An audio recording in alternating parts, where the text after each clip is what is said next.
রাস্তার পাশে হেঁটে যাচ্ছিল এই কিশোর। হঠাৎই তার চোখে পড়ল একটা পুরনো বাক্স।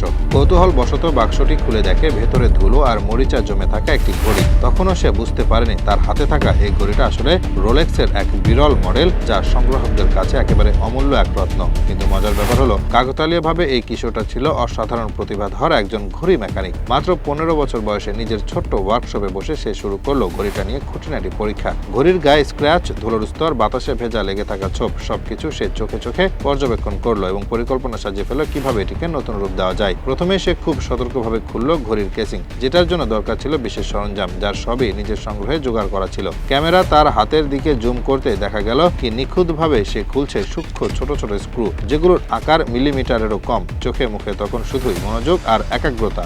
ঘড়ির ভেতরটা খোলার পর দেখা গেল এক অনন্য দুনিয়া। রোলেক্সের সূক্ষ্ম কারিগরি সোনার তৈরি যন্ত্রাংশ, ছোট ছোট গিয়ার আর দুর্লভ রত্ন দিয়ে সাজানো এক জটিল কাঠামো। প্রতিটা অংশ সে আলাদা করে খুব যত্নে পরিষ্কার করতে থাকলো। পরবর্তী ধাপে ঘড়ির প্রতিটি অংশ ধুয়ে মুছে চকচকে করে তোলার পালা। ব্রাশ, বিশেষ সমাধান আর ম্যাগনিফাইং গ্লাস ব্যবহার করে সে নিশ্চিত হলো যেন সবকিছু একদম নতুনের মতো ঝকঝকে হয়। ক্যামেরা যখন ঘড়ির মরিচা ধরা পারপেচুয়াল মুভমেন্টের অংশে ফোকাস করলো, তখন যেন এক ম্যাজিক মুহূর্ত তৈরি হলো। দর্শকরা চোখের সামনে দেখতে পেল এক পরিত্যক্ত জিনিস নতুন প্রাণ পাচ্ছে। সবচেয়ে কঠিন ছিল ঘড়ির ডায়ালটা ঠিক করা, যেটা সময়ের সাথে বিবর্ণ হয়ে গিয়েছিল, কিন্তু ছেলেটি নিজের নিখুঁত হাতে সেটাও করে ফেলল। ডিজাইন, নাম্বার সবকিছু আগের মতো করে তুললো, যেন ঘড়িটা সদ্য ফ্যাক্টরি থেকে এসেছে।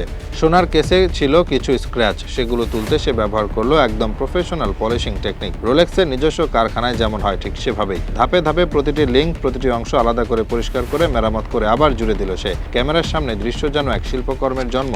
সবশেষে যখন ঠিকঠাক করে সে ঘড়িটা চালু করলো, টিকটিক শব্দ শোনা গেল আর তার চোখে জলে ভেসে উঠলো আনন্দ, যেন বলছে সত্যিকারের ভালোবাসা আর পরিশ্রম থাকলে অসম্ভবও সম্ভব। এই গল্পটা শুধু একটা রোলেক্স ঘড়ির পুনর্জন্ম নয়, এটা এক 15 বছরের ছেলের প্রতিভা, ধৈর্য আর পরিশ্রমের গল্প। কোনো আনুষ্ঠানিক শিক্ষা ছাড়াই সে প্রমাণ করেছে মনের ইচ্ছা থাকলে আর দক্ষতা কাজে লাগালে কিছুই আটকে রাখতে পারে না। সেই দৃশ্যে নতুন করে জলজল করা ঘড়িটা আলোতে ঝিকমিক করে। ছেলেটার মুখে তখন এক টুকরো বিজয়ের হাসি, যেটা যেন বলে দেয় প্রতিভা কখনো হারায় না, সময় এলে সে আপন আলোয় ঝলমল করে ওঠে।